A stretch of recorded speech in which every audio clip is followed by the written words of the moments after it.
This is a whole muscle fiber. The epimysium surrounds the whole muscle fiber. The paramysium surrounds the bundle of fascicles, and the endomysium surrounds the fibers. So we have the whole muscle fiber, and then inside of the muscle fiber, we have fascicles, which are this whole bundle. And each side, each fascicle, you have myofibers, which are made up of fibrils. This is a myofiber, and inside the myofiber, you have fibrils. And even smaller, which you can't see, you have filaments inside.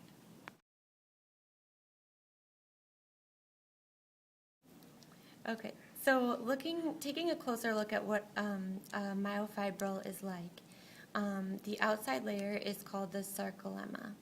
If we pull back the sarcolemma, we see that there is a sarcoplasmic reticulum, which is kind of a web-like layer, and then on either side of the sarcoplasmic reticulum, there is an area here.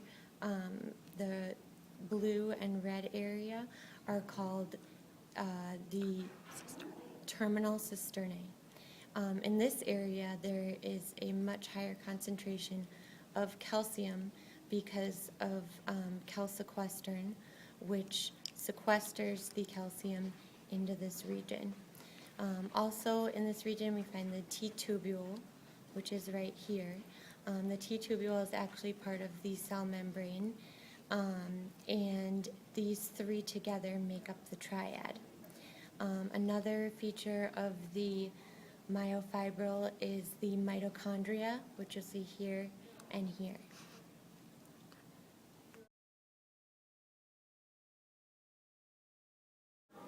This is an example of a sarcomere in a contracted muscle state.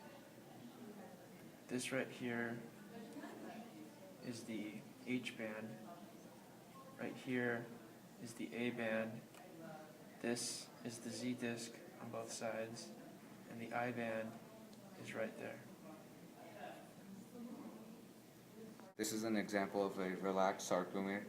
This is the A band, H zone, Z disc, and I band.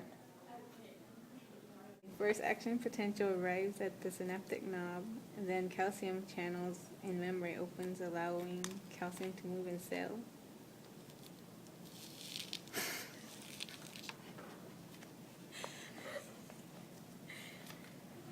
Increased calcium causes synaptic vesicles filled with acetylcholine to fuse with the membrane.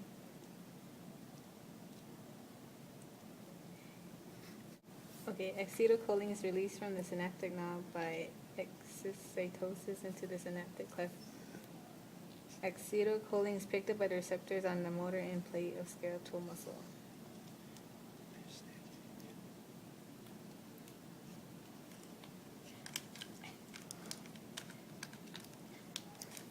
Acetylcholine stimulates sodium-potassium channels to open, allowing sodium ions to enter the muscle fiber.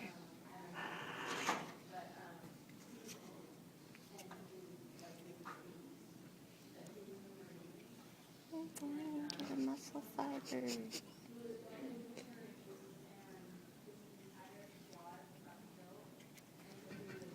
The sodium ions are represented by the purple jelly bellies, and the potassium ions are represented by the green jelly bellies.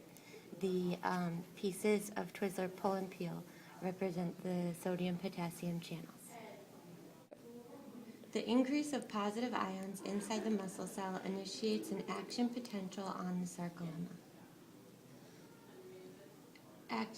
Action potential travels down the sarcolemma into the T-tubules and stimulates the release of calcium from the terminal cisternae of the sarcoplasmic reticulum, where it has been sequestered by calsequestrin into the sarcoplasm of the muscle cell.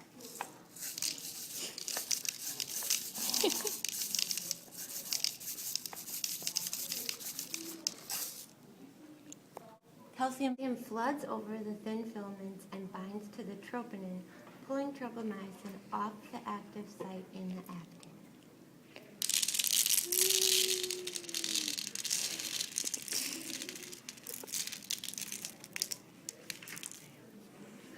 The high-energy myosin heads leap to bind on the exposed active sites on the thin filaments, forming a cross bridge. The myosin head pivots to the low energy state, releasing ADP and moving the thin filaments over the thick filaments. This is called the power stroke. ATP binds to the myosin head, causing the head to break free from the active site on the actin.